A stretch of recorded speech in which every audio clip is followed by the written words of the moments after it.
जय हिंद स्टडी बसेरा के नए वीडियो में आप सभी का हार्दिक स्वागत है। चैनल पर नया है तो चैनल को सब्सक्राइब कर लीजिएगा और वीडियो अगर पसंद आता है वीडियो को लाइक करना और शेयर करना मत भूलिएगा। अपने स्टडी ग्रुप में अपने फ्रेंड रिलेटिव के साथ जरूर शेयर करते चलिएगा। और आप चैनल को आर्थिक मदद पहुंचाना चाहते हैं तो फ़ोन पे ये नंबर दिया हुआ है, फ़ोन पे के माध्यम से आप आर्थिक मदद भी पहुंचा सकते हैं। चलिए स्टार्ट करते हैं। आज का पहला ज़बरदस्त सेशन, सभी का सभी ज़बरदस्त सेशन है। ये रिटर्न देखकर आपको कंप्लीट डिटेल मैंने P75 इसका फुल फॉर्म होता है प्रोजेक्ट 75 की तहत जो छठवीं और आखिरी स्कॉर्पियन पनडुब्बी का नाम क्या है, तो वाक्सिर नाम है। इसको जनवरी में यानी कि अभी 2025 में नौसेना में शामिल कर लिया गया है। 2025 में नौसेना में शामिल कर लिया गया है। छठवीं और आखिरी स्कॉर्पियन पनडुब्बी है। किस प्रोजेक्ट के तहत? प्रोजेक्ट 75 के तहत छठी पनडुब्बी है, नाम है वाक्सिर। तो प्रश्न यहां से बन सकता है। और कौन कौन सी पनडुब्बियां जो प्रोजेक्ट 75 के तहत बनी है उसका भी नाम में लिस्ट, आपको लिस्ट दिख रहा होगा। निर्माण किसके द्वारा किया गया? Mazagon dock ship builders limited Mumbai द्वारा निर्माण किया गया है। प्रोजेक्ट 75 के तहत 6 पनडुब्बियों का निर्माण किया गया था जो कि उन्नत स्टील फीचर वाली है। उन्नत स्टील फीचर वाली ये पनडुब्बियां हैं। पहली थी INS Kalvari, INS Khanderi, INS Karanj, INS Vela, INS Vagir, INS Vagsheer. ये छठवीं है। तो पहली कौन सी हो गई प्रोजेक्ट 75 के तहत? कलवरी। तो पहली कलवरी है और लास्ट 6 जो है वाक्सीर है, दूसरी खंडेरी है, प्रोजेक्ट 75 के तहत निर्मित। तो ये प्रश्न ध्यान रखिएगा, यहां से किसी भी तरह से प्रश्न बन सकता है। नेक्स्ट पॉइंट पे चलते हैं। प्रोजेक्ट 15B, प्रोजेक्ट 15B के तहत 4 मिसाइल डिस्ट्रॉयर बनाए गए थे जिनमें कि INS Visakhapatnam, INS Mormugao, INS Imphal और आईएनएस सूरत था। इसके बारे में हम लोगों ने पढ़ा था। तो ये सभी चारों डिस्ट्रॉयर थे, मिसाइल डिस्ट्रॉयर थे, प्रोजेक्ट 15B के तहत बनाए गए थे। प्रोजेक्ट 15A के तहत 3 जहाज का निर्माण किया गया था। INS Kolkata, INS Kochi, INS Chennai, इनका निर्माण किया गया था। तो कंप्लीट मैंने डिटेल लिख दिया है। प्रोजेक्ट 75 का संबंध किससे है तो ध्यान रखिएगा, स्कॉर्पियन पनडुब्बी से इसका संबंध। स्कॉर्पियन पनडुब्बी का संबंध किस प्रोजेक्ट से है? यह प्रश्न इस तरह से बन सकता है। तो प्रोजेक्ट 75 से है। चलिए नेक्स्ट पॉइंट पे चलते हैं। नौसेना प्रमुख कौन है? तो नौसेना प्रमुख है दिनेश कुमार त्रिपाठी, नौसेना chief, navy chief. Army chief है उपेंद्र द्विवेदी। एयरफोर्स चीफ है यानी कि air chief marshal Amarpreet Singh है। इनका भी ध्यान रखना है नाम।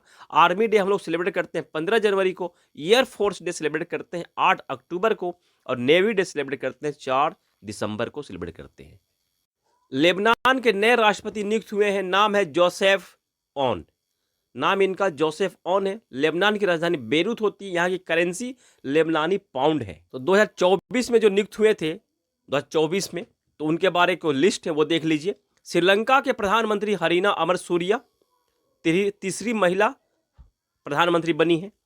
श्रीलंका राष्ट्रपति अनुराग कुमार दिसानायके, थाईलैंड प्रधानमंत्री पेंटो गार्डन सिनवात्रा, ईरान प्रेसिडेंट यानी कि राष्ट्रपति मसूद पेजिस्कियान, वियतनाम प्रेसिडेंट डुओंग क्वोंग, क्रोएशिया के प्रधानमंत्री आंद्रेज प्लेंकोविक, चाड प्रधानमंत्री अलामाय हलीना, चाड राष्ट्रपति मोहम्मद इदरिस डेबी, मेक्सिको की पहली महिला राष्ट्रपति क्लाउडिया शेनबाम, फ्रांस के प्रधानमंत्री फ्रैंकोइस बायरू मिशेल बर्नियर के स्थान पर आए थे, अल्जीरिया के राष्ट्रपति अब्देल मजीद तेबोन, यूनाइटेड किंगडम के प्रधानमंत्री कीर स्टारमर, नीदरलैंड के प्रधानमंत्री डिक सूफ, इंडोनेशिया के राष्ट्रपति प्रभाव सुबियांतो, जो कि हमारे भारत में गणतंत्र दिवस 2025 गणतंत्र दिवस के मुख्य अतिथि भी हैं। प्रभाव सुबियांतो इंडोनेशिया के राष्ट्रपति।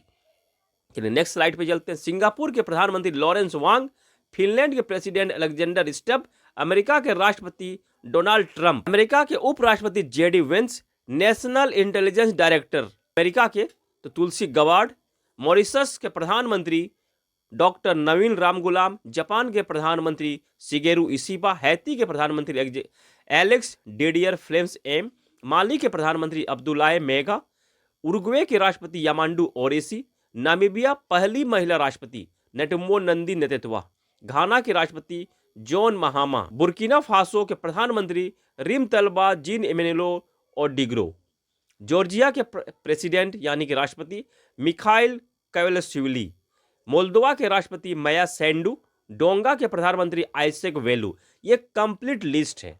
इसको ध्यान रखना है। जो पहली बार महिला या पहली बार राष्ट्रपति बने हैं उनका तो लिस्ट नाम ध्यान में रखना जरूर से जरूर। OP Singh Indian police foundation के नए अध्यक्ष नियुक्त हुए हैं।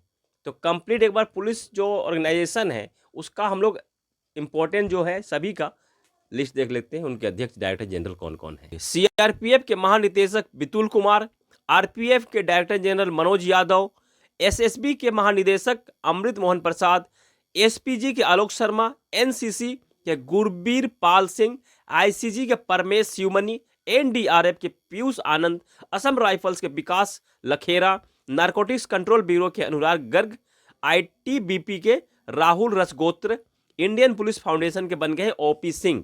और भी लिस्ट है, सेकंड लिस्ट पर भी देख लीजिए, अभी हम लोगों ने यहाँ छोड़कर गया था। एनसीजी के निदेशक महानिदेशक बी श्रीनिवासन, सीआईएसएफ के महानिदेशक राजविंदर सिंह भट्टी और बीएसएफ के दलजीत सिंह चौधरी बन गए हैं। दलजीत सिंह चौधरी बीएसएफ के बन गए हैं। प्रीतिश नंदी का निधन हो गया 73 वर्ष की उम्र में। यह फिल्म निर्माता है। यह प्रश्न बन सकता है कि प्रीतिश नंदी का संबंध किस क्षेत्र से था, तो फिल्म निर्माता है ये।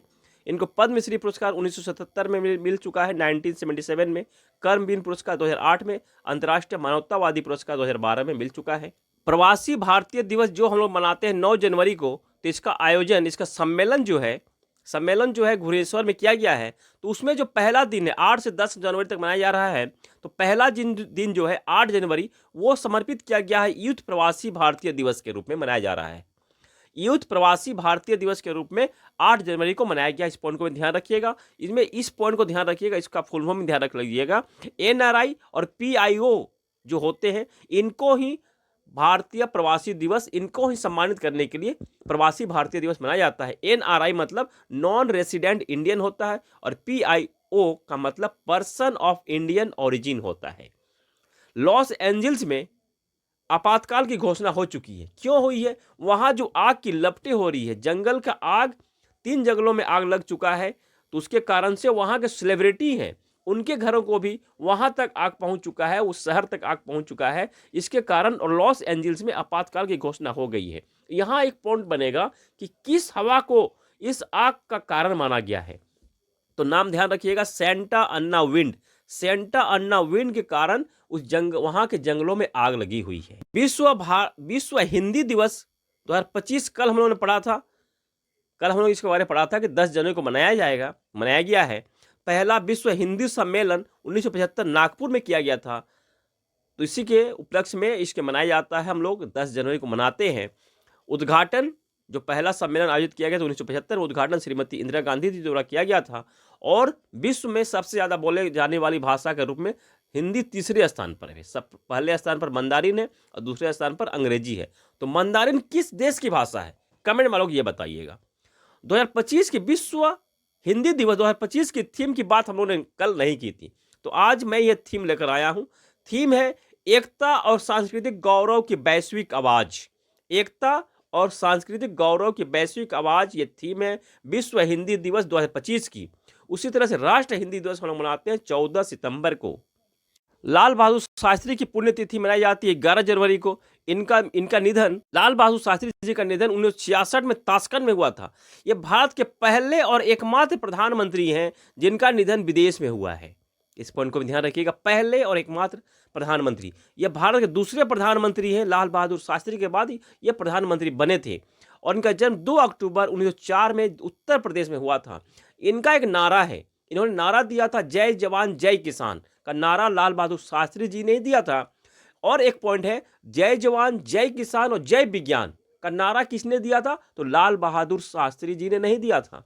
इसका नारा अटल बिहारी वाजपेयी जी ने दिया था। दोनों में अंतर क्लियर रख लीजिएगा। जय जवान जय किसान का नारा लाल बहादुर शास्त्री जी ने दिया था और जय जवान जय किसान जय विज्ञान का नारा अटल बिहारी वाजपेयी जी ने दिया था।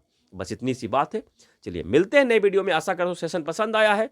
अगर पसंद आया है तो लाइक कर दीजिएगा और एक प्यारा सा कमेंट भी कर दीजिएगा। अगर पसंद नहीं आया है फिर भी कमेंट जरूर कीजिएगा क्यों नहीं पसंद आया है। चलिए मिलते हैं नए वीडियो में। आप सबकी सफलता की मंगल कामना के साथ। तब तक जय हिंद, स्वस्थ रहें, मस्त रहें। धन्यवाद।